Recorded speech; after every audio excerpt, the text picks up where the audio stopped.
যোৱা কালি গোলকগঞ্জত শান্তিপূৰ্ণভাৱে গণতান্ত্ৰিক প্ৰক্ৰিয়াৰে কৰা সংগ্ৰাম যিসকলে কৰিছে প্ৰতিবাদকাৰীসকলৰ ওপৰত নিৰ্মমভাৱে অসম চৰকাৰৰ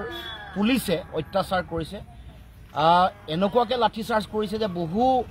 ব্যক্তি আঘাতপ্ৰাপ্ত হৈছে আৰু আমি অতি নিৰ্মমভাৱে প্ৰহাৰ কৰা এই দৃশ্য আমি দেখিছোঁ আৰু এইটো অতি স্বৈৰতান্ত্ৰিক এখন চৰকাৰহে এনেকুৱা কাম কৰিব পাৰে ফেচিষ্ট এখন চৰকাৰৰ এইটো চৰিত্ৰ গণতান্ত্ৰিক আন্দোলন কৰাৰ প্ৰত্যেকৰে অধিকাৰ আছে 6 জনগোষ্ঠীৰ জনজাতিকৰণৰ কাৰণে সকলো দল সংগঠনে 6টা জনগোষ্ঠীৰ জনজাতীয় সকলো সংগঠনে তেওঁলোকে প্ৰতিবাদত ইতিমধ্যে অংশগ্ৰহণ কৰিছে তিনিচুকীয়া শিৱসাগৰ বা ধুবুৰী গোলকগঞ্জ বা বঙাইগাঁও বিভিন্ন প্ৰান্তত আমি দেখিছোঁ যে জনজাতিকৰণৰ এই 6টা জনগোষ্ঠীৰ জনজাতিকৰণৰ কাৰণে সংগ্ৰামত তেওঁলোকে জপিয়াই পৰিছে এইটো এটা ন্যায্য প্ৰাপ্তিৰ বিষয় আমিও অসম জাতীয় পৰিষদেও যিসকল জনজাতীয় লোক আছে তেওঁলোকৰ কোনো হানি বিঘিনি নোহোৱাকৈ 6টা জনগোষ্ঠীক জনজাতিকৰণ আমি দিবলৈ দাবী উত্থাপন কৰিছোঁ তাৰ কাৰণে প্ৰয়োজন সাপেক্ষে সুকীয়া মডেলিটি লৈ হ'লেও কেন্দ্ৰীয় চৰকাৰে 6টা জনগোষ্ঠীৰ জনজাতিকৰণ কৰিব লাগে জনজাতিকৰণৰ বিষয়টোৰ ৰাজনৈতিক এজেণ্ডা হ'ব নোৱাৰে নিৰ্বাচনী বৈতৰণি পাৰ হোৱাৰ এজেণ্ডা হ'ব নোৱাৰে জনজাতিসকলৰ তেওঁলোকৰ আসন সুৰক্ষিত কৰি কোনো ধৰণৰ প্ৰভাৱ নপৰাকৈ মডেলিটি সলনি কৰি হ'লেও 6টা জনগোষ্ঠীক জনজাতিকৰণ দিব লাগে জনজাতি সকলো সংকাত থাকিব নালাগে আৰু 6 জনগোষ্ঠীও তেওঁলোকৰ ন্যায্যপ্ৰাপ্তিৰ যি অধিকাৰৰ সংগ্ৰাম সেই অধিকাৰৰ সংগ্ৰামকো ন্যায্যতা দিব লাগে এইটো আমাৰ দাবী আপোনালোকে সকলোৱে জানে যে সৰ্বানন্দ সোণোৱাল যেতিয়া অসমৰ মুখ্যমন্ত্ৰী আছিল তাৰ আগত কেন্দ্ৰীয় মন্ত্ৰী যেতিয়া আছিল কেন্দ্ৰীয় মন্ত্ৰী হৈ থাকোঁতেই ৰেজিষ্ট্ৰাৰ জেনেৰেল অফ ইণ্ডিয়াৰ লগত 4বাৰকৈ বৈঠক হৈছিল বৈঠকত এই কথা সিদ্ধান্ত হৈছিলে যে মডেলিটি কমিটি এখন গঠন হ'ব মডেলিটি কমিটি হৈ গ'ল সেই কমিটিখনৰ registrar of general of India তাত তেওঁলোকৰ সদস্য আছিলে গতিকে কেন্দ্ৰীয় চৰকাৰে তেওঁলোকৰ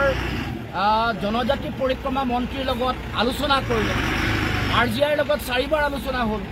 মডেলিটি কমিটিৰ লগত 7বাৰ আলোচনা হ'ল কিন্তু মডেলিটি কমিটিয়ে আজিলৈকে কোনো ধৰণৰ প্ৰতিবেদন নিদিলে তেতিয়া কৈছিলে যে ৰেজিষ্ট্ৰাৰ জেনেৰেল অফ ইণ্ডিয়া য'ত আছিল কেন্দ্ৰীয় জনজাতি পৰিক্ৰমা মন্ত্ৰীয়ে কৈছিলে যে যেতিয়াই মডেলিটি দিব তেতিয়াই বিষয়ত আগবাঢ়িব সকলো ধৰণৰ প্ৰতিবেদন যিবোৰ লাগে নৃতাত্ত্বিক প্ৰতিবেদন ঐতিহাসিক প্ৰতিবেদন যিবোৰ লাগে আৰ্থ সামাজিক প্ৰতিবেদন সকলো ধৰণৰ প্ৰতিবেদন 6টা জনগোষ্ঠীৰ ফালৰ পৰা দিয়া হ'ল গৃহমন্ত্ৰী পৰ্যায়ত আলোচনা হৈছিল সেই সময়ত ৰাজনাথ সিং যেতিয়া গৃহমন্ত্ৰী হৈছিল তেতিয়া 6টা জনগোষ্ঠীৰ লগত আলোচনা হৈছিল কিন্তু আমি দেখিলোঁ যে তাৰ পাছত কোনো ধৰণৰ তেওঁলোকে ব্যৱস্থা গ্ৰহণ নকৰিলে মুখ্যমন্ত্ৰী যেতিয়া সৰ্বানন্দ সোণোৱাল আছিলে এই গোটেই প্ৰক্ৰিয়া আৰম্ভ হোৱাৰ পাছত আমাৰ অসমত হিমন্ত বিশ্ব শৰ্মাৰ নেতৃত্বত এখন মন্ত্ৰী গোট গঠন কৰিছিলে য'ত অধ্যক্ষ হিমন্ত বিশ্ব শৰ্মা এই মন্ত্ৰী গোটে বিভিন্ন সময়ত সকলো জনজাতীয় সংগঠন ছাত্ৰ সংগঠন আন সংগঠনৰ লগত আলোচনা কৰিলে কিন্তু আশ্চৰ্যজনকভাৱে আজিলৈকে প্ৰতিবেদন নিদিলে তাৰমানে হিমন্ত বিশ্ব শৰ্মাৰ মুখ্যমন্ত্ৰী হৈ থকাৰ পাছত জনজাতিকৰণ বিষয়টোক লৈ কোনো ধৰণৰ কাম কাজ নকৰিলে মুখ্যমন্ত্ৰীয়ে বৰ্তমানৰ মুখ্যমন্ত্ৰীগৰাকীয়ে মন্ত্ৰী গোটৰ অধ্যক্ষ হৈ থকাৰ পাছত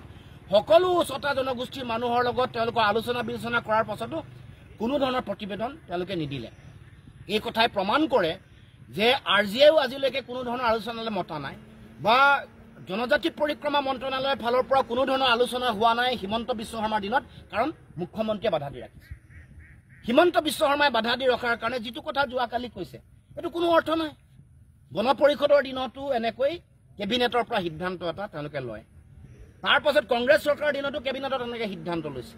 এতিয়াও আকৌ কেবিনেটত সিদ্ধান্ত লৈ ৰাইজক পুনৰবাৰ ঠগিব খুজিছে প্ৰতাৰণা কৰিব খুজিছে এই সংগ্ৰামৰ শক্তি দেখি চাৰিওফালে যেতিয়া জনগণ ওলাই আহিছে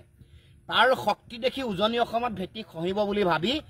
এই গোটেই খহনীয়া ৰোধ কৰিবৰ কাৰণে তেওঁলোকে কালি এনেকৈ অকল কেবিনেটত এটা সিদ্ধান্ত এইবোৰ কাম নিয়মীয়াকৈ হৈ থাকে 5 বছৰত এবাৰ নহয় এবাৰ 6টা জনগোষ্ঠীৰ জনজাতিকৰণৰ কথাটো কেবিনেটত সিদ্ধান্ত লয় এইবাৰো সেনেকৈ সিদ্ধান্ত ল'ব এইটো কথাৰ কোনো অৰ্থ নাই সেইকাৰণে নিৰ্বাচন হ'ব 26 চনৰ এপ্ৰিলত 25 চনৰ নৱেম্বৰত সিদ্ধান্ত লোৱাৰ কথা কৈছে যাতে আবেগ সৃষ্টি কৰি মানুহৰ পৰা ভোট ল'ব পাৰে গতিকে মই যোৱাকালি যিটো ঘটনা সংঘটিত হ'ল বৰ্বৰোচিত যিটো ঘটনা ইয়াৰ আমি তীব্ৰ ভাষাৰে গৰিহণা দিছোঁ যিসকল পুলিচ বা পুলিচ অধীক্ষককে ধৰি SPকে ধৰি যিসকল ইয়াৰ কাৰণে জগৰীয়া তেওঁলোকৰ বিৰুদ্ধে শাস্তি ব্যৱস্থা গ্ৰহণ কৰিব লাগে SPক তাৰ পৰা শাস্তিমূলকভাৱে ব্যৱস্থা গ্ৰহণ কৰিব লাগে বদলীকৰণ কৰিব লাগে আৰু শাস্তি ব্যৱস্থা হ'ব লাগে আৰু এই গণতান্ত্ৰিক সংগ্ৰামৰ প্ৰতি তেওঁলোকৰ যিটো ভয় ভাবুকি আৰু দমনমূলক নীতিৰে কৰা তেওঁলোকৰ যিটো পদক্ষেপ সেই পদক্ষেপ বন্ধ কৰি ছটা জনগোষ্ঠী জনজাতিকৰণৰ বিষয়টোক এটা তেওঁলোকৰ অধিকাৰৰ এটা বিষয় হিচাপে ন্যায্য প্ৰাপ্তিৰ বিষয় হিচাপে গণ্য কৰি যাতে অসম চৰকাৰ মুখ্যমন্ত্ৰী কেন্দ্ৰীয় চৰকাৰৰ জনজাতি পৰিক্ৰমা মন্ত্ৰণালয়ে তেওঁলোকে যাতে বিবেচনা কৰে তাৰ কাৰণে আমি দাবী উত্থাপন কৰিছোঁ।